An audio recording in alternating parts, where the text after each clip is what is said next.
I am Princess Califia Hatan Tupape II, representing the entity Dejaune Anderson. I want to file a motion for self-representation. Oh, we have a live one, you guys.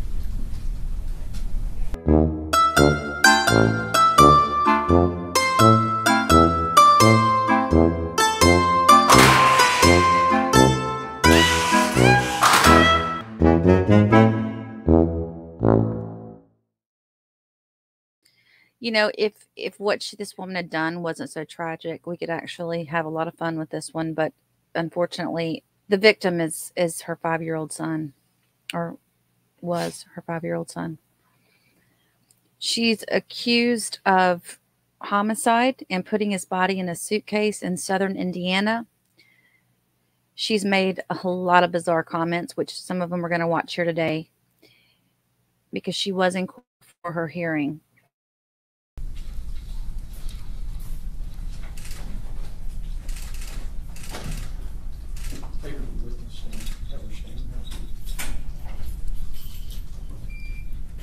Clause number 88C01-2210-F1-833, State of Indiana versus Dejaune Anderson.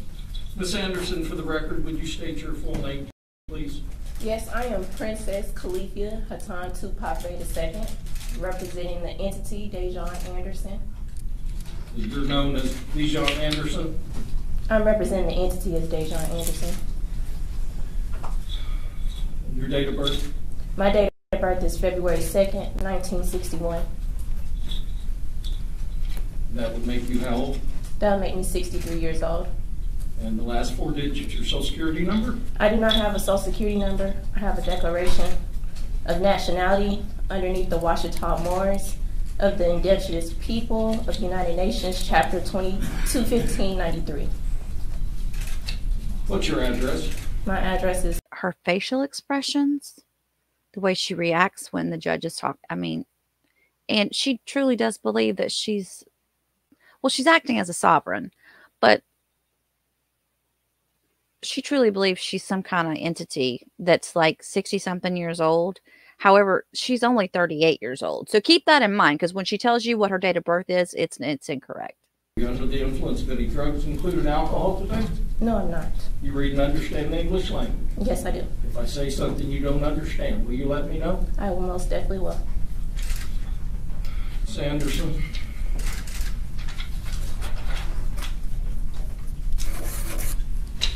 Officer Busick, who's investigated this, looked for you for the past 2 years, and Prosecutor Hunt have charged you with 3 counts of criminal conduct. Count 1 is murder as a felony. Would indicate that between April the 10th, 2022 and April the 16th, 2022 in Washington County, State of Indiana, you did knowingly or intentionally kill another human being, that being child victim number 1, contrary to the form of the statute. In such case, it's made and provided by Indiana Code 35-42-1-1, parentheses 1, and against the peace and dignity of the state of Indiana. Count 2, neglect of a dependent resulting in death as a level 1 felony. Would indicate between December the 1st, 2021 and April the 16th, 2022 in Washington County, State of Indiana, you being at least 18 years of age and having the care of child victim 1, a dependent, less than 14 years of age, did knowingly place said dependent in a situation that endangered the dependent's life or health and which resulted in the death of child victim number 1. Count 3, obstruction of justice as a level 6 felony. Would indicate that between April the 10th, 2022 and April the 16th, 2022 in Washington County, State of Indiana, you did alter, damage, or remove a record, document, or thing with the intent to prevent said item from being produced or used as evidence in a legal proceeding or an administrative or criminal investigation, contrary to the form of the statutes made, in such case provided. The murder, a felony, has a range of imprisonment from 45 years to 65 years, with the advisory sentence being 55 years and up to a $10,000 fine. The level 1 felony, neglect of a dependent, resulting in death, has a range of imprisonment from 20 years to 40 years, with the advisory sentence being 30 years and up to a $10,000 fine. And the level 6 felony has a range of imprisonment of no time in jail if it's treated as a misdemeanor to 2.5 years at the Indiana Department of Corrections, with the advisory sentence being 1 year and up to a $10,000 fine. Do you understand what you've been charged with? I do understand. Okay. And do you understand the potential penalties? I do. Do you intend to hire a lawyer, or is someone likely to hire a lawyer for you? I want to file a motion for self-representation. You understand if you do that, you are required to conduct yourself as a lawyer to be able to board our potential jurors, to abide by the rules of evidence, to abide by the rules of procedure. I do understand. I have a master's in history. That doesn't give you a law degree, though. But I do understand how to read procedures and understand the court procedures. All right. Just because you represent yourself, doesn't ensure yourself of a good lawyer, you know. That's a personal opinion, but I understand. Make your request in writing, okay? I will, most definitely. Uh, Can you give me at least just like 5 days and I could get it to you? I can certainly give you 5 days to do that. I think what my intention would be, let me ask you this. Can you afford a lawyer? It's not that I can't afford a lawyer, it's that I want to do self-representation due to I understand the nature of my case, and I understand that this is my life on the line, and I do understand that there are things that involve my case as far as the evidence that I hold, which is Q classified evidence, which should be turned over to Judge Advocate General Courts immediately, if possible. Because my case involves other cases that are open currently with Judge Advocate General Courts, as well as federal investigations that are open. Well, if the Judge Advocate General approaches us, we'll address it at that point in time. Okay. How about I appoint you standby counsel? Oh, no, thank you. No, thank you. All right. You make your written request. I need to advise you, you have a right to a speedy public trial by jury in this county. You have the right to face all witnesses against you, see your question and cross-examine those witnesses. You have the right to have witnesses brought into court to testify on your behalf, and at your request, the court will issue subpoenas requiring those individuals to come into court to testify on your behalf or to bring evidence in. You have the right to have the state prove you guilty beyond a reasonable doubt. You have the right to remain silent. You cannot be required to give any testimony or make any statements against yourself to anyone. You do have the right to be heard in your own defense at any hearing or trial concerning the charges against you. Anything you say, however, may be used against you. Do you have any questions concerning your rights? No, I do not. Okay. Then I will set this matter for a pretrial conference on the 25th day of April at 9 a.m. A trial date of the 6th day of August of this year at 8:30 a.m. and an omnibus date of June the 15th. Do you have any questions at all? No, I do not have any questions. All right. You'll sign this reappearance slip. We'll discuss the issue of bond. Ms. Hunt, what's the state's position? Yes, Your Honor. Given the gravity of this case, first of all, I would like for you just to take judicial notice of the probable cause affidavit that the state filed in support of these 3 charges, which resulted in the arrest warrant. I'd also like to bring to the judge's attention that it's almost a 2-year mark of officers locating this, at the time, unidentified little boy in the woods. So I would argue that the defendant has been a fugitive since that time. Her identification has been made. I think that raises any bond in a murder case to be something of the utmost importance and should be of an amount that should be very difficult, if not impractical, for her to be able to afford, or I feel she will be abscond from this court. She's never been from Indiana. She's not from Washington County, is my understanding. She was located in California. So on that reserve, I would leave that to the court. And if further motion is needed on the state's behalf, I will make that. Thank you. Ms. Anderson, you just made an objection. Yes. State the basis of your objection. The basis of my objection is the fact that I am not a fugitive. I have been under NSA surveillance for the past 8 months. And how can that qualify me as a fugitive on the run when I've also had a detail from Space Force that was following my every move when I contacted the Indiana State to arrest me? That is not a valid legal objection. If you want to represent yourself, you're going to have to learn the rules of evidence and the rules of procedure, because if you conduct yourself like this and make these types of objections, you have no chance in the world, baby. Okay. So, objection overruled. But I will let you make argument in regards to bond. Okay. Well, thank you. So that's my argument, is that I have been under surveillance by NSA for over 8 months. I also have a detail that follows me everywhere I go from Space Force military. I also contacted Indiana State. I think it was a federal marshal that I called to have my location tracked to pick me up. So there's no type of extent of me running where I need this astronomical bond on my charges. Well, that's sort of interesting, because it's my understanding Officer Busick has been in touch with almost every one of those agencies, and they haven't been able to identify your location until recently. So I'm going to set your bond at no bond at this particular point in time. That if Space Force comes forward and tells me that they're willing to monitor you, we'll take up the issue of bond at a later time. Okay.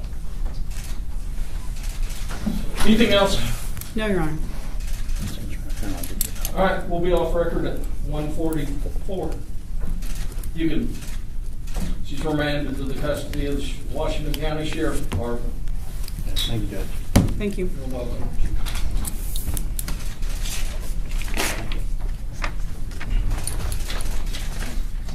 Oh, Sam, let me see if I can give you the right one.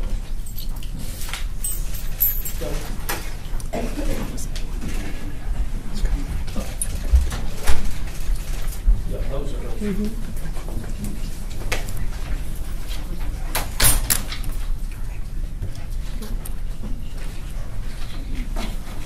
Oh, good. 1 second. Go back on.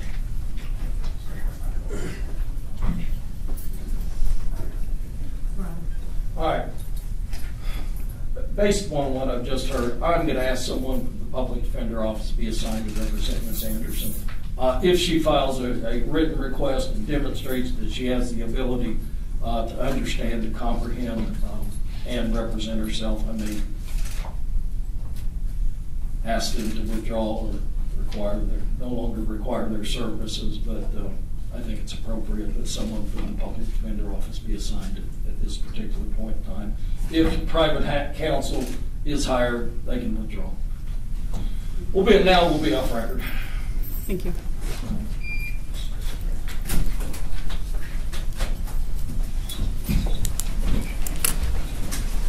Thank you.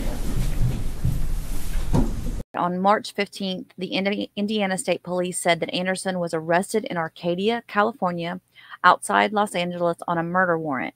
Her other charges include neglect of a dependent resulting in death and obstruction of justice. She appeared in court for the first time Tuesday in Salem, a hearing that was far from typical. She gave an alias to the judge, said she wants to represent herself, and she thinks that Space Force military has been following her. Now, for those of you who say, oh, she's just doing this because she wants to be found, insane or whatever. No, I think she's been doing this. Like, she's been blogging and all that for quite some time about this other entity or other person and how her son was a demon. And I mean, this isn't new. This isn't new in her world. It says that his body was found on April 16th of 2022 by a mushroom hunter in the woods near New Pekin. I hope I'm not pronouncing that incorrectly. Indiana. With the help of community donations, a funeral was held in Salem. And then on October 26, 6 months after he was found, police identified him and officially charged Anderson, his mother, and arrested another woman, Dawn Coleman, 41, of Shreveport. She was sentenced to 30 years in prison with 5 years suspended to probation. More than a year after that, on November 21st of 2023, Coleman was sentenced to 25 years in prison for her role in his murder. We might go back and touch on some of her trial because I think it might help. I'd like to look at the evidence that they put out. Court records show that Coleman was with Anderson the night Cairo was killed, and probable cause affidavit states that Coleman admitted to walking into a bedroom of the home where she witnessed Anderson lying on top of the child who was face down on the bed and his face into the mattress. Ugh. According to a news release, Coleman told the police it was already done when she walked in. And she said Anderson asked her to help her put him in a trash bag and then into the suitcase. Prosecutors said the two women then drove to an area outside of Pekin where they dumped the suitcase in a wooded area. An autopsy found that he had died from vomiting and diarrhea that led to dehydration. That's interesting. So was he already gone? Vomiting and diarrhea that led to dehydration. I wonder if they tried to poison him. Let's see. It says the toxicology report showed no foreign substances in his system, and he had no significant external injuries. He was found clean and clothed, and there's no indication he was placed in the suitcase alive. That's kind of strange, isn't it? It sounds like, I don't know. I'd love to hear, as much as I mean, to truly understand this case, I would like to understand why he was vomiting and had diarrhea. Because they're saying he died of dehydration. So what caused that? But if you don't find any foreign substances in his system, of course, maybe if he's vomiting and all that, could it be out of his system by then? Of course, I don't know. I wonder if because he was not found for quite some time. So I wonder if that had anything to do with it. Investigators said the boy had died about a week or less before they found his body.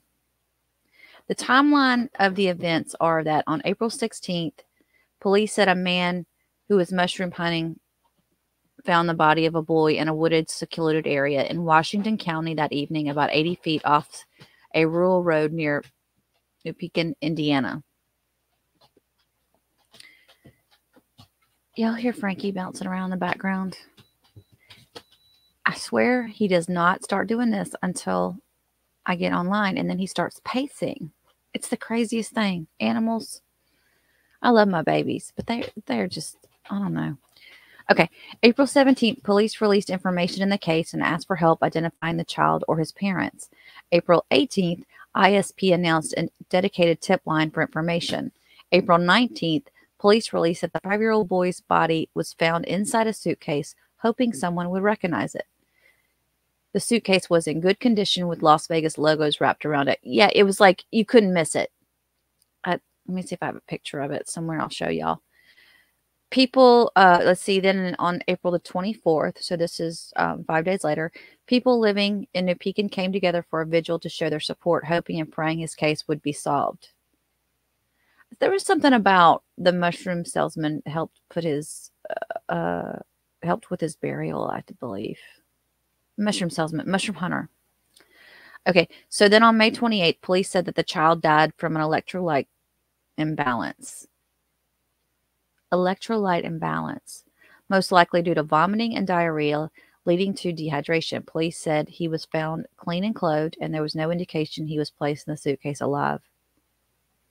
Medlock said based on what he heard Tuesday, he'll ask someone for the public defender's office to represent her if she files a written request, and they believe she has the ability to comprehend and represent herself. They will reevaluate.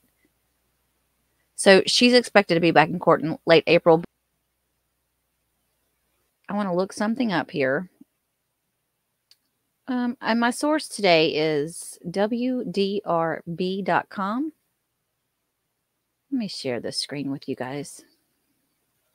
Here's the suitcase. Like, you can't miss it, right? That's the area in which it was found. So let's play this 2-minute clip here. 10 tonight, more than a month after a 5-year-old boy was found dead in a suitcase in southern Indiana, the coroner revealed how he died. Gastroenteritis, a stomach bug. WDRB's Katrina Nickel tells us how this everyday illness turned into a slow, painful death. Just off a rural road in Washington County, one answer can be added to a long list of questions that remain. And the cause of death of the young male as electrolyte imbalance. According to ISP, the autopsy results say vomiting and diarrhea likely resulted in severe dehydration. It's a very odd, tragic case. Medical director for Norton Children's Hospital, Mark McDonald, explains that a death related to electrolyte imbalance leads to organs slowly shutting down. You don't really know what's going on. You don't. You're delirious and you eventually become unconscious. And to die from something like severe dehydration is uncommon for a young child who police believe is a 5-year-old boy and can take days. The only circumstance I would think that a younger child could become so dehydrated they pass away would be if they were really by themselves. You know, if they were left alone and didn't have the means to help themselves or have someone around to help them. ISP does believe the boy was already dead when put in the suitcase and previously said the boy was likely found within about a week from dying. He appeared to be, at least somewhat cared for. So that's, again, not what you expect. Autopsy results also reveal the boy was an average height and weight for a 5-year-old, and a toxicology report came back negative. As far as just who this boy is, where he's from, who left him in the suitcase, it's all a mystery. So that was on June 9th of 2022. Documented children that are missing on the missing children's list across the country. At this point, there's no match on any child that's listed as missing. ISP will not release a rendering or drawing of the boy at this time. Sometimes those renderings can lead to misconceptions as well. They feel it's in the best interest of the case not to do that. Police said detectives on the case are utilizing any information they have with all available technology. How could they try her with murder or homicide, whatever, when she's accused of putting his, it says that she's accused of, what are her charges here? I don't see how they could put those charges. Is that going to be hard to prove in court? Maybe they have a lot more evidence and it's just all going to come out in court and we'll see what. We definitely need to dive into this other chick's case, though, because I think that's going to be real telling as to what's going to come out in this case. And before y'all get all excited, I probably will not follow the trial. We'll see. I mean, it's a good ways away. I don't think it's scheduled till like August. She's going to come back for hearings in April. She faces up to 85 years in prison. She is charged with the homicide. What do they call it when you cover up a death? What's the legal term? I would just think that that's more, I don't know. This is going to be interesting, though. We'll see how this goes. We'll see how this goes into whether or not I'm going to do anything with it, okay? Thanks for watching, everyone. If you enjoyed this video, please do not forget to like and subscribe on your way out, and feel free to leave a comment. Have a blessed day.